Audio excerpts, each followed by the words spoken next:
Le téléphone portable, bien qu'un simple outil de communication, est devenu depuis quelques années un portefeuille électronique. Quels sont les enjeux et opportunités du mobile money? La question était au centre d'une rencontre. Les détails dans ce journal. Et puis l'école hôtelière de Casablanca, sous mandat de l'école hôtelière de Genève, va apporter son expertise à l'école hôtelière de Grand Bassam. Au cours d'une rencontre, les responsables des différentes écoles hôtelières ont abordé plusieurs points, notamment l'accompagnement et le suivi pédagogique à l'école hôtelière de Grand Bassam. Bonsoir à tous, bienvenue au journal de Business 24 Africa. Commençons par cet élément.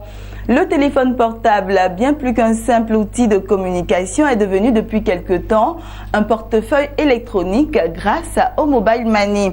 Avec cette nouvelle fonctionnalité, les institutions financières comme les opérateurs économiques veulent être encore plus proches de leur clientèle via l'offre de nouveaux services.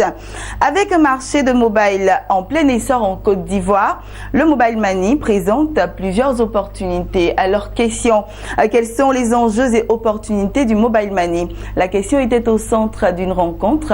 Max Soubi et Marie Seri nous en disent plus. La téléphonie mobile connaît une ascension fulgurante en Côte d'Ivoire. Ce boom de la téléphonie mobile a engendré plusieurs opportunités d'investissement dans le pays.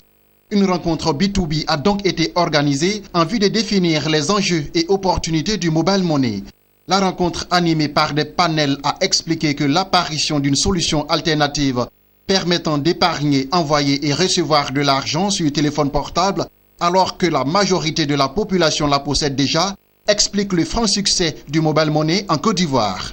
Il ressort aussi des différents panels que la Côte d'Ivoire enregistre un taux de possession mobile de 100% et 120% en termes de détention de cartes SIM et surtout un volume transactionnel de mobile money entre 15 et 18 milliards de francs CFA par jour.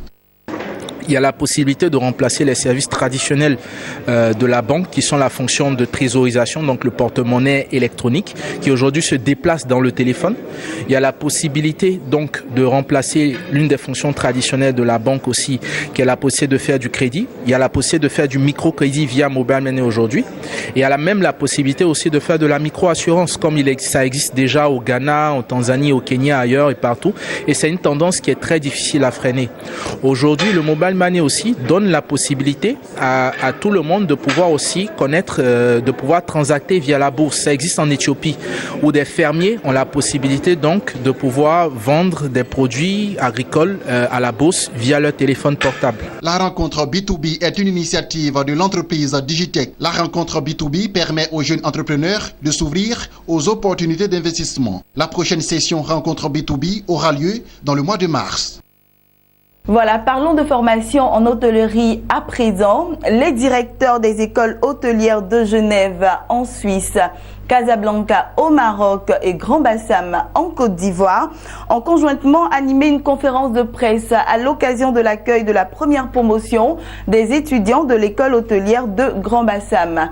Une rencontre au cours de laquelle plusieurs points ont été abordés, notamment l'accompagnement et le suivi pédagogique de l'école hôtelière de Grand Bassam. Suivons le reportage de Mon Désir Nascimento Odifini. Face à la presse, les directeurs généraux des écoles hôtelières de Genève en Suisse, de Casablanca au Maroc et de Grand Bassam en Côte d'Ivoire. Occasion pour ces directeurs d'échanger sur les cahiers de charges consignés dans le contrat tripartite, un contrat entre les écoles hôtelières de Genève, Casablanca et de Grand Bassam. L'école hôtelière de Grand Bassam agira sous les ordres de l'école hôtelière de Genève. Elle bénéficiera de l'expertise pédagogique de l'école hôtelière de Casablanca. Signé entre l'école hôtelière de Genève, celle de Casablanca et celle de Bassam. L'école hôtelière de Bassam agit sous licence d'école hôtelière de Genève et l'école hôtelière de Genève a mandaté l'école hôtelière de Casablanca pour le suivi pédagogique.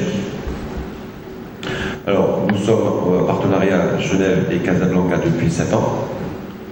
Des modules de formation, notamment en bachelor, BTS en tourisme, spécialisation au métier de l'hôtellerie, seront dispensés tout en tenant compte des réalités et des qualifications sollicitées dans la sous-région. Pour Alain Brunier, directeur de l'école hôtelière de Genève, c'est l'offre d'une employabilité énorme pour la jeunesse ivoirienne.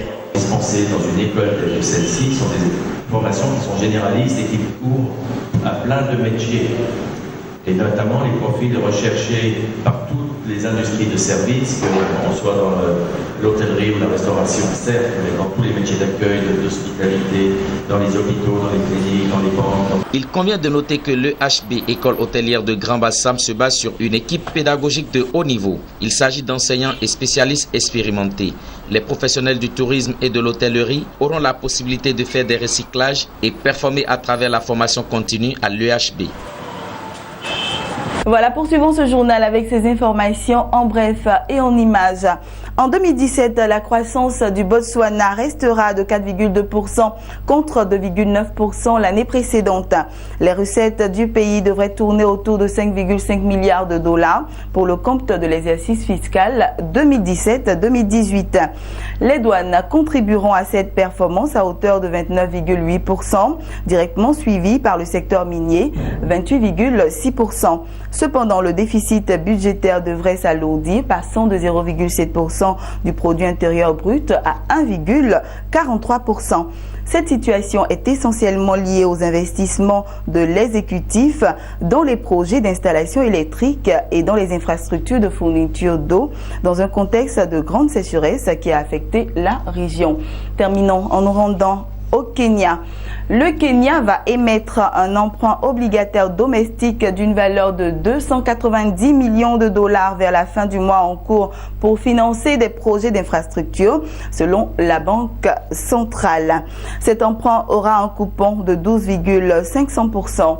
Il faut noter que l'économie kenyane enregistre une croissance économique soutenue dans le cadre macroéconomique stable. Son taux de croissance s'élève à environ 6% en moyenne sur la période 2010-2016.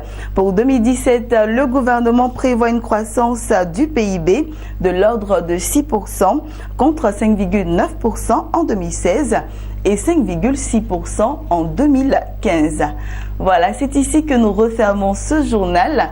Je vous donne rendez-vous à 21h pour un autre journal.